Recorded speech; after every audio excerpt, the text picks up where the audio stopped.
జానకి ఇంటి ముందు రామ్ అటూ ఇటూ తిరుగుతూనే ఉన్నాడు, కాని ఇంట్లోకి రావటం లేదు.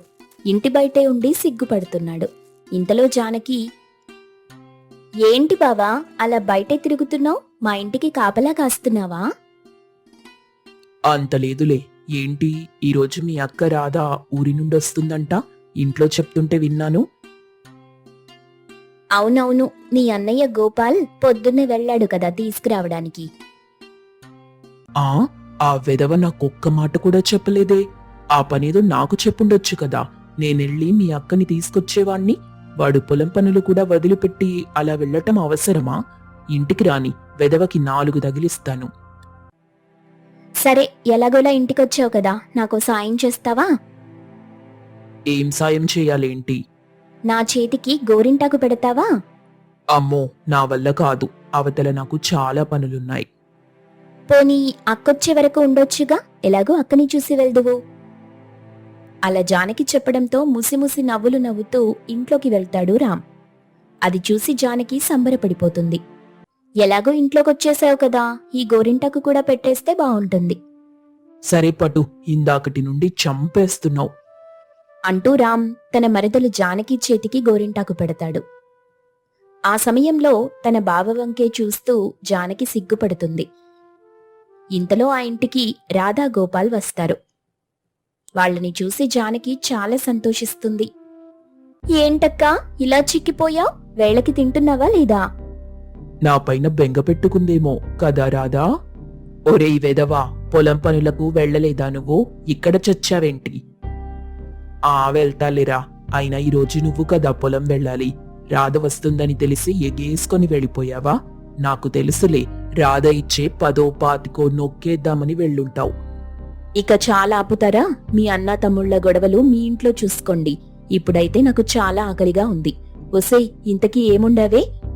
అక్కా, చేతికి గోరింటాకు పెట్టుకున్నానే, అదిగో ఆ వంటగదిలో ఉంది చూడు, పెట్టుకొని తిను నేను తీసుకొస్తాను రాధా అంటూ కంచంలో అన్నం పెట్టుకుని తీసుకొస్తాడు గోపాల్. ఇక రాధ ఆ కంచాన్ని తీసుకుని అన్నం కలిపి తింటుంది. గోపాల్, రాధ అలా ఒకరినొకరు చూసుకుని నవ్వుకుంటూ ఉండటం రామ్ భరించలేకపోతాడు. వెంటనే అక్కడి నుండి వెళ్ళిపోతాడు. మరుసటి రోజు రాధా జానకిలు వీధి వైపు వెళ్తున్నప్పుడు, ఏమే జానకి, ఇలా ఎన్నాళ్ళనిక్కడే ఉంటావు? నాతో పాటు పట్నం వచ్చేయొచ్చుగా, నీకొక మంచి ఉద్యోగం చూస్తాను. ఇద్దరం ఉద్యోగం చేసుకుంటూ అక్కడే బ్రతికేద్దాం. ఏ పండక్కో మన ఊరుకొద్దాం. ఆ పని మాత్రం అస్సలు చేయకక్కా. ఈ ఊరొదిలిపెట్టి రావటం నాకు అస్సలు ఇష్టం లేదు. చచ్చే వరకు ఈ ఊళ్ళోనే ఉంటాను. అదేంటి అలా అంటావు? రేపు నీకు పెళ్ళైతే ఈ ఊరొదిలిపెట్టి వెళ్ళాలి కదా. అలాంటి పరిస్థితి రాదులే అక్కా, నేను ఈ ఊళ్ళోనే ఉంటానులే. నేను చేసుకునేవాడిని ఇక్కడే వెతుక్కుంటాను. రాధా జానకి అలా మాట్లాడుకుంటూ వెళ్తుండగా కాస్త దూరంలో వాళ్లకి రామ్ కనిపించాడు. రాధని చూసి రామ్ సిగ్గుపడుతూ, ఏంటి రాధా, ఊరు చూడ్డానికి వెళ్తున్నావా? మనం పట్నంలో బతకాల్సిన వాళ్ళం. ఈ పంట పొలాల్ని ఏం చూస్తావు చెప్పు? నీకేం తెలుసు బావా, వాటిని చూస్తే మనసు ప్రశాంతంగా ఉంటుంది. నాకు కూడా నిన్ను చూస్తుంటే అలాగే అనిపిస్తుంది. ఏంటి, ఏమన్నావు బావా? అదే రాధా, నీ నవ్వు చూస్తుంటే నాకు ప్రశాంతంగా ఉండొచ్చు అనిపిస్తుంది. అన్నట్టు మంచి సమయానికొచ్చారు. నిన్నొక ప్రశ్న అడుగుతాను, సమాధానం చెప్తావా? ఏంటి బావా నీ ప్రశ్న? బావా, నాకు కూడా ప్రశ్న వేస్తావా?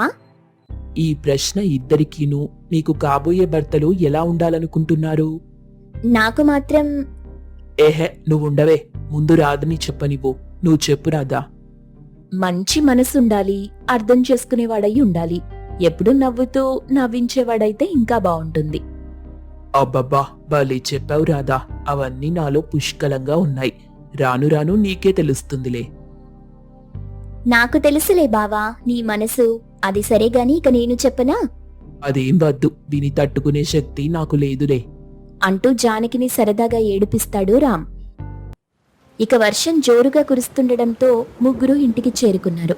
ఇంతలో గోపాల్ అక్కడికొచ్చి, రాధా, నీకొక విషయం చెప్పాలి, తొందరగా రా. ఏంటి బావా, ఏం చెప్పాలి? రమ్మంటున్నానా? తొందరగా ఈ గొడుగు కిందకొచ్చేయి.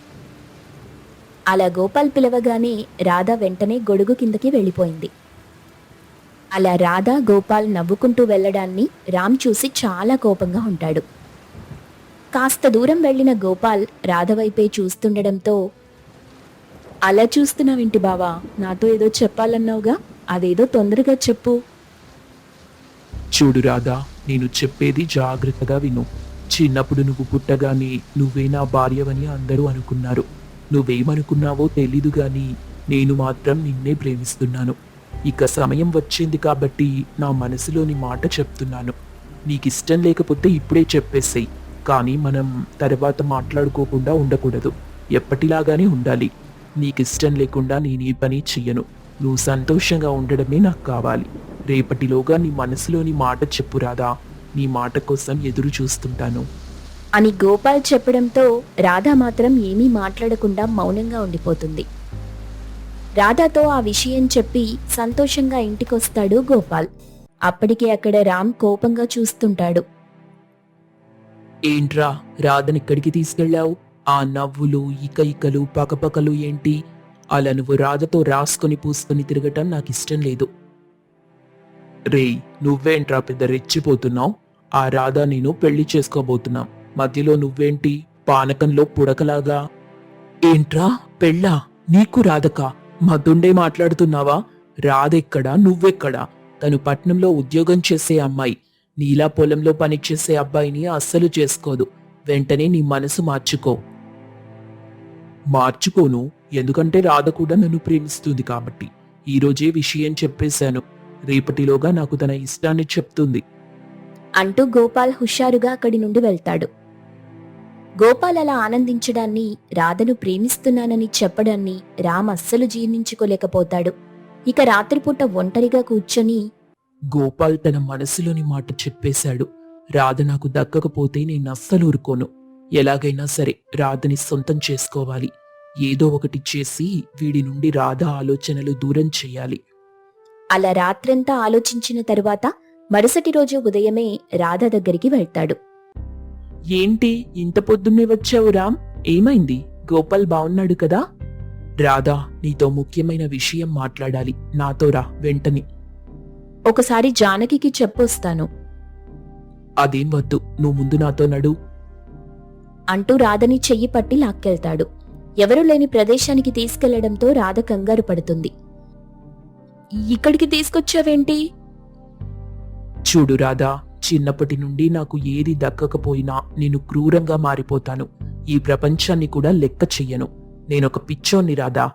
అలాంటి వాడిని నిన్ను చూశాకే మారాను. రోజూ నీ కలలే, నీ ఆలోచనలే. ఎలాగైనా నీతో మాట్లాడి ఆకట్టుకోవాలని చూస్తాను. కాని నా వల్ల కాదు. నా ముందే ఆ గోపాల్తో నువ్వు చనువుగా ఉండటం చూసి నాకస్సలు నచ్చట్లేదు. ఎందుకంటే నువ్వంటే నాకిష్టం. నిన్ను పెళ్లి చేసుకోవాలనుకుంటున్నాను. నువ్వు కూడా నన్ను ప్రేమించాలి, సరేనా? రామ్ అలా మాట్లాడడం చూసి రాధకి చాలా కోపమొచ్చింది. ఏం మాట్లాడుతున్నావు నువ్వు? నీకేమైనా బుద్ధుందా? నా గురించి ఆలోచించవా? నువ్వు ప్రేమిస్తే నేను కూడా ఖచ్చితంగా ప్రేమించాలా? నేను గోపాల్ బావని ప్రేమిస్తున్నాను. గోపాల్ బావనే పెళ్లి చేసుకుంటాను. రాధ అలా చెప్పడంతో రామ్ కోపంతో ఊగిపోతాడు. ఇక వెంటనే రాధని జుట్టు పట్టుకుని బలవంతంగా తనతో తెచ్చుకున్న తాళి కట్టాలని చూస్తాడు. రామ్ చేసే పనులు రాధ చూస్తూ ఊరుకోదు. రామ్ చెంపలు వాయిస్తుంది. నీలాగా ఆలోచించేవాడు కాదు గోపాల్ బావ. నీకంటే మంచి గొప్ప మనసు బావది.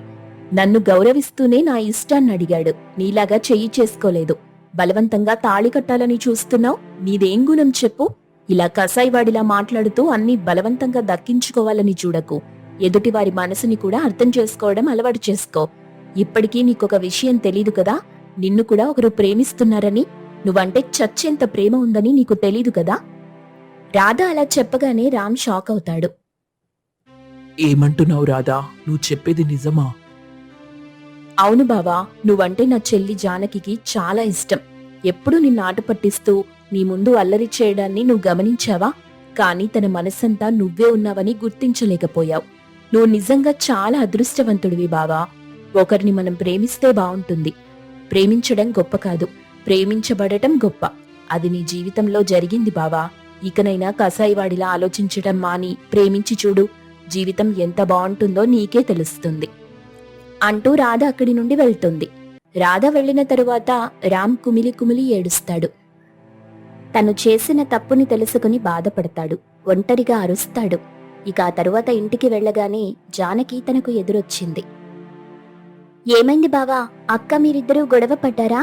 అలా ఏడుస్తున్నావేంటి? ఎక్కడైనా పడ్డావా? దెబ్బలేమైనా తగిలాయా? చెప్పు బావా. జానకి అలా మాట్లాడుతూ ఉంటే ఆ మాటలేం వినట్లేదు రామ్. ఇక వెంటనే జానకిని కౌగిలించుకున్నాడు. జానకి, ఇన్నాళ్ళు నీ ప్రేమని గుర్తించలేకపోయాను. నిన్ను దూరం పెట్టాను. పర్వాలేదులే బావా. ఎప్పటికైనా నా బావ నా దగ్గరికే వస్తాడని నాకు తెలుసు. మొత్తానికి నేను ప్రేమిస్తున్నానని తెలుసుకున్నావు. నాకంతే చాలు. రామ్ జానకిలు అలా మాట్లాడుకుంటూ ఉండగా మరోవైపు రాధా గోపాల్ కూడా అక్కడికొస్తారు. రామ్ జానకిని చూసి, ఇప్పుడు ఈ జంట ఎంత బాగుందో తెలుసా? మీకు నా దిష్టే తగిలేలా ఉంది. ఒరేయ్, ఇకనైనా నీ పిచ్చి చేష్టలు ఆపి జానకిని బాగా చూసుకో. అది నీపై ప్రాణాలు పెట్టుకుందిరా. దాన్నిప్పుడు బాధ పెట్టకు. ఇదిగో బావా, మా ఆయన్ని తిట్టింది చాలుగాని ముందెళ్ళి పెళ్లి ఏర్పాట్లు చేయండి. వామ్మో వామ్మో, అప్పుడే వాళ్ళ ఆయనగా చేసేసుకుంది. ఇక వెంటనే పెళ్లి ఏర్పాట్లు చేయాల్సిందే. ఒరే అన్నయ్య, మీరు కూడా ప్రేమించుకుంటున్నారుగా, మీకు కూడా పెళ్లి చేయాల్సిందే. ఏంటి? నిజమా? అక్క బావ ప్రేమించుకుంటున్నారా? నాకు తెలియకుండా ఇదంతా ఎప్పుడు జరిగింది? నువ్వు మాకు తెలియకుండా రామ్ని ప్రేమించినట్టే గోపాల్ బావ కూడా నన్ను ప్రేమించాడు. మొత్తానికి ఇద్దరూ ఒకటయ్యారు. అయితే అక్క ఇక పట్నం వెళ్ళదు, పెళ్లి చేసుకుని ఇక్కడే ఉంటుంది. అలా అస్సలు జరగదు. బావని పెళ్లి చేసుకుని నాతో తీసుకెళ్తా. ఆ పొలం పనులేవో నువ్వు మీ బావ చూసుకోండి. రాధ అలా అనడంతో జానకి, రామ్, గోపాల్ ఒకరినొకరు చూసి నవ్వుకుంటారు. తరువాత కొన్ని రోజులకు రాధా, గోపాల్, జానకి, రామ్ పెళ్లి చేసుకుని సంతోషంగా జీవితాన్ని గడుపుతారు. వెన్నెలకి పట్టరానంత ఆనందంగా ఉంది. తనకి నచ్చిన వాడితో పెళ్లి జరగబోతుందని సంబరపడుతుంది వెన్నెల.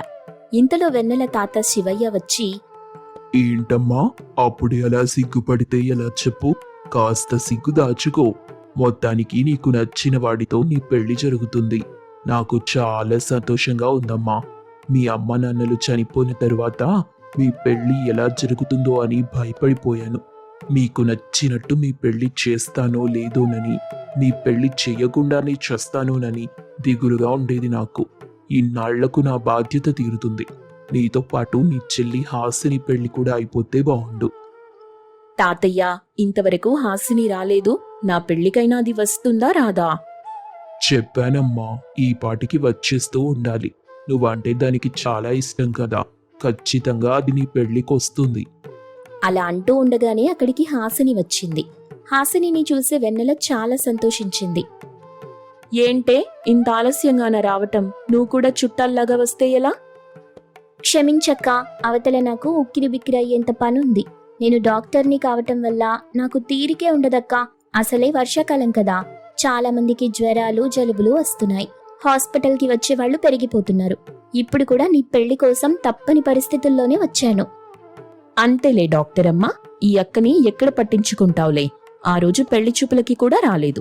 ఖచ్చితంగా ఆ రోజు నువ్వు నా పక్కనుండాలని చెప్పాను కదా నేను. ఆ రోజు అత్యవసరంగా ఒకరికి ఆపరేషన్ చేయాల్సి వచ్చిందక్కా, అందుకే రాలేదు. అలా మాట్లాడుకుంటూనే ఉంటారా? వేళకి తినండమ్మా. రేపు రాత్రికే పెళ్లి. ఈ రోజు మొత్తం మీరు విశ్రాంతి తీసుకోవాలి. ఎందుకంటే రేపు ఆడాలి పాడాలి కదా. శివయ్య అలా నవ్వుకుంటుంటే హాసిని కూడా నవ్వింది. వెన్నెల మాత్రం వాళ్ళని చూసి సిగ్గుపడింది. ఇక శివయ్య పెళ్లి పనులు చూసుకోవడానికి వెళ్ళిపోయాడు. అప్పుడు హాసిని, ఏంటక్కా, వచ్చినప్పటి నుండి చూస్తున్నాను నీ మొహం వెలిగిపోతుంది. నిన్ను చూసి ఆ చందమామ కూడా కుళ్ళుకుంటుందేమో, అంతలా వెలిగిపోతుంది నీ మొహం. బావ అంత నచ్చాడా ఏంటి? ఇంతకీ నాకు బావనిప్పుడు చూపిస్తావు?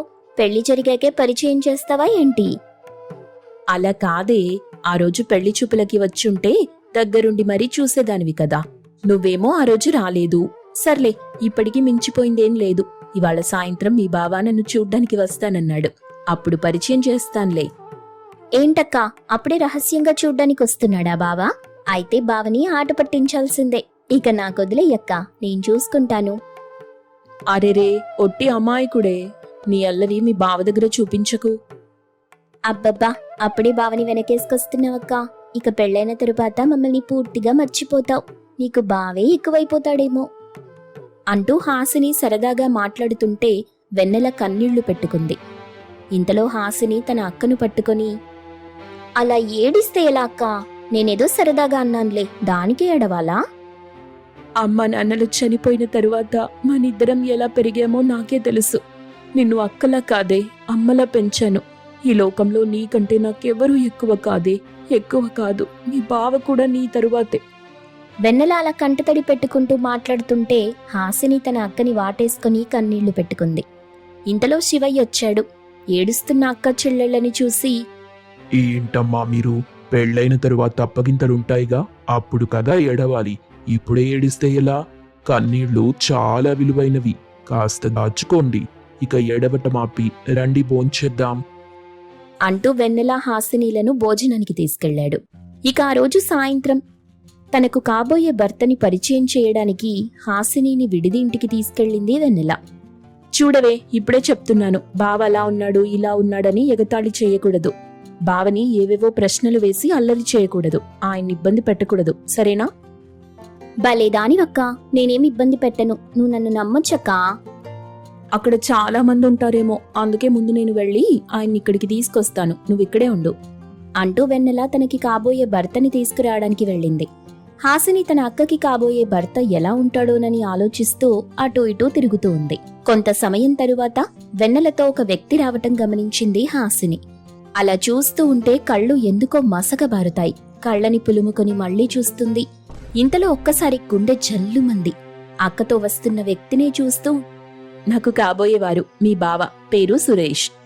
ఏంటి అలా అయిపోయావు? ఒసేయ్, ఏమైందే నీకు? అలా చూస్తూ ఉండిపోతే ఎలా? మాట్లాడవా? వెన్నెల అలా తన చెల్లిని పిలుస్తుంటే వేరే లోకంలో ఉంది హాసిని. ఇక ఒక్కసారిగా తన చెల్లిని పట్టుకుని లాగడంతో తేరుకుంది. తన బావని చూసి నవ్వి నవ్వనట్టు నవ్వింది. ఇంతలో సురేష్, మనిద్దరం ఎక్కడో కలిసాం కదా, నాకు నిన్ను ఎక్కడో చూసినట్టుంది. అవును, 3 నెలలకు ముందు మీకు ప్రమాదం జరిగింది. ఆ సమయంలో మేము ఆ ప్రాంతంలో ఒక మెడికల్ క్యాంపు పెట్టుకున్నాం. ఆ క్యాంపులోనే నేను మీకు చికిత్స చేశాను. ఓ, అంటే మీరిద్దరూ ఇదివరకే కలిశారన్నమాట. చాలా సంతోషంగా ఉంది. అయితే మీరిద్దరూ మాట్లాడుకుంటూ ఉండండి, నేనిప్పుడే తినడానికి ఏమైనా తీసుకొస్తాను. అక్క, నాకు కాస్త తలనొప్పిగా ఉంది, నేను కాసేపు నా గదికి వెళ్లి పడుకుంటాను అని హాసిని ఏమీ మాట్లాడకుండా తన గదికి వెళ్లిపోయింది. వెన్నెల మాత్రం సురేష్తో నవ్వుతూ మాట్లాడుతుంది. ఇక సురేష్తో మాట్లాడిన తరువాత వెన్నెల తన చెల్లి హాసిని గదికి వెళ్ళింది. అక్కడికి వెళ్లగానే ఏడుస్తున్న హాసినిని చూసి, ఏమైందే?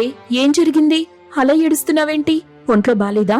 ఇందాక మీ బావతో కూడా సరిగ్గా మాట్లాడలేదు. ఒంట్లో బాలేదక్కా. సరే పద, కాస్త తిందువు. ఈరోజు నువ్వు నేను మీ బావతో కలిసి తింటున్నాం. ఆ క్యాంపులో నువ్వు ఆయన్ని బాగా చూసుకున్నావంట కదా, 2 వారాలు ఆయన మీ దగ్గరే ఉన్నారంట కదా, అన్నీ చెప్పాడులే. సరే, అక్కడికెళ్ళి మాట్లాడుకుందాం పదా అంటూ వెన్నెల అనేసరికి తనలో తనే కుమిలి కుమిలి ఏడుస్తుంది హాసిని. ఇక హాసిని రాకపోయేసరికి వెన్నెల బలవంతంగా హాసిని చెయ్యి పట్టుకుని లాక్కెళ్ళింది. ముగ్గురు ఒక చోట కూర్చుని తినడానికి వడ్డించుకున్నారు. ఆ సమయంలో తన చేత్తో కలిపిన అన్నాన్ని హాసినికి తినిపించడానికి చూస్తుంది వెన్నెల. అంతలోనే హాసినికి వాంతొచ్చినట్టు అనిపిస్తుంది. వెంటనే అక్కడి నుండి లేచి పక్కకి వెళ్లి వాంతు చేసుకుంది. వెన్నెల, సురేష్ కంగారు పడ్డారు. హాసినిని ఆస్పత్రికి తీసుకెళ్లారు. హాస్పిటల్ నుండి తిరిగొచ్చిన తరువాత ముగ్గురు మౌనంగా కూర్చుని ఉన్నారు. ఇంతలో శివయ్య, ఏమైందమ్మా? ఏం జరిగింది? డాక్టర్ గారు ఏం చెప్పారు? దాన్నే అడగండి తాతయ్య, అది మనకంటే చాలా పెద్దదైపోయిందిలే. ఇప్పుడు ఒట్టి మనిషి కూడా కాదు, తనకి 3వ నెల. ఆ విషయం తెలిసి శివయ్యకి గుండె పగిలినంత పనైంది. కంగారు పడిపోతాడు. ఏంటమ్మా, అక్క చెప్పింది నిజమా? పెళ్లి కాకుండానే ఇలా గర్భవతి అయ్యావంటే మన పరువు గంగలో కలిసిపోతుంది. ఎందుకు చేశావమ్మా ఇలా? నీకు తప్పనిపించలేదా? ఇంతకీ ఎవరా అబ్బాయి? ఎక్కడున్నాడో రమ్మని చెప్పు. మీ అక్కతో పాటి నీకు పెళ్లి చేసేస్తాను. చెప్పమ్మా, నీ కడుపులో పెరుగుతున్న బిడ్డకి తండ్రెవరు? శివయ్య అలా అడుగుతుంటే హాసిని మౌనంగా ఉంది. ఇక వెన్నెలకి కోపం వచ్చి హాసినిని ఒక్కటిస్తుంది. చెప్పవే, చెప్పు. తాతయ్య అడుగుతున్నాడు కదా, నీ కడుపులో పెరుగుతున్న బిడ్డకి తండ్రెవరు? ఎవరో చెప్పవే. అలా ఓవైపు వెన్నెల, మరోవైపు శివయ్య అడుగుతూ ఉంటే ఇక హాసిని తన చెయ్యిని సురేష్ వైపు చూపిస్తుంది. అంతే, ఒక్కసారిగా అందరూ షాక్ అవుతారు. సురేష్ కూడా ఆశ్చర్యపోయాడు. రేపు రాత్రి మీ అక్కని పెళ్లి చేసుకునేవాణ్ణి నువ్వు నీ కడుపులో పెరుగుతున్న బిడ్డకు తండ్రి అంటున్నావు. ఏంటి నువ్వనేది? నిజం చెప్పు.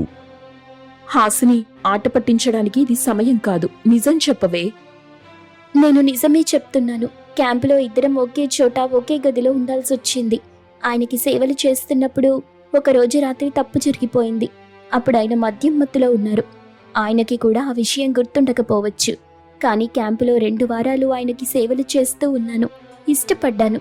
కానీ ఏ రోజు ఆ విషయం ఆయనకి చెప్పలేదు. ఇక ఆఖరు రోజు నేను ప్రేమిస్తున్నానని చెప్పాలనుకున్నా. గదికి వెళ్లేసరికి ఆయన అక్కడ లేరు, వెళ్ళిపోయాడని చెప్పారు. అప్పటి నుండి ఆయన్ని ప్రేమిస్తూ ఆయన వివరాల కోసం వెతుకుతూనే ఉన్నాను. ఇప్పుడు ఆయనే అక్కకి కాబోయే భర్త అని తెలిసి నా ప్రేమను చెప్పలేదు. నా మనసులోనే దాచుకొని ప్రేమని చంపుకున్నాను అని హాసిని అనడంతో వెన్నెల కన్నీళ్లు పెట్టుకుంది. తన చెల్లి హాసినిని పట్టుకుని ఏడ్చింది. అయ్యో దేవుడా, నా చెల్లికి ఎంత కష్టం పెట్టావు తండ్రి. నిజంగా నువ్వు చాలా గొప్పదానివే. గొప్ప మనస్సు నీది. నా కోసం నీ ప్రేమను చంపుకున్నావు. నీ జీవితాన్ని నాకు కానుకగా ఇద్దామనుకున్నావు కదే. నీలాంటి చెల్లి దొరకటం నా అదృష్టం. అమ్మా వెన్నెల, ఇప్పుడేం చేద్దాం?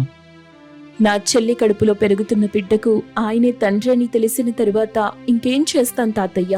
వీళ్ళిద్దరూ పెళ్లి చేసుకోవటమే న్యాయం. రేపటి ముహూర్తానికి చెల్లికే పెళ్లి జరిపిద్దాం. అక్క, ఒకసారి ఆలోచించు. చేతులారా నీ జీవితాన్ని నాశనం చేసుకోకు. బావంటే నీకు చాలా ఇష్టమని నాకు తెలుసు. నా మాట విను, ఆయన్ని నువ్వే పెళ్లి చేసుకో. ఇక చాలు హాసిని, ఇంకా నీ జీవితాన్ని పాడు చేసుకోవాలని చూడకు. వెన్నెల చెప్పిందే నిజం. ఆ రోజు ఏ పరిస్థితుల్లో అలా జరిగిందో నేను చెప్పలేకపోతున్నాను. కానీ నా వల్ల జరిగిన తప్పుని నేనే సరిచేస్తాను.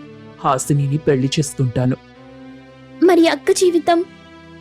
నువ్వేం కంగారు పడకు. మనిద్దరం వెన్నెలకి ఒక మంచి సంబంధం చూసి పెళ్లి చేద్దాం. ఆహా, చాలా గొప్ప నిర్ణయం తీసుకున్నావు బాబు. చేసిన తప్పును సరిదిద్దుకోవడం అనేది చాలా మంచి లక్షణం. అది చాలా మందికి రాదు.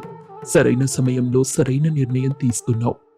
అలా శివయ్య కూడా చెప్పడంతో అందరూ సంతోషిస్తారు.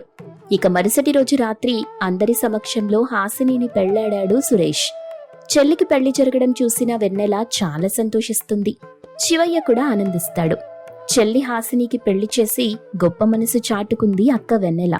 హాసిని ఆఖరికి తను ప్రేమించిన సురేష్ని పెళ్లాడి తన జీవితాన్ని ఆనందంగా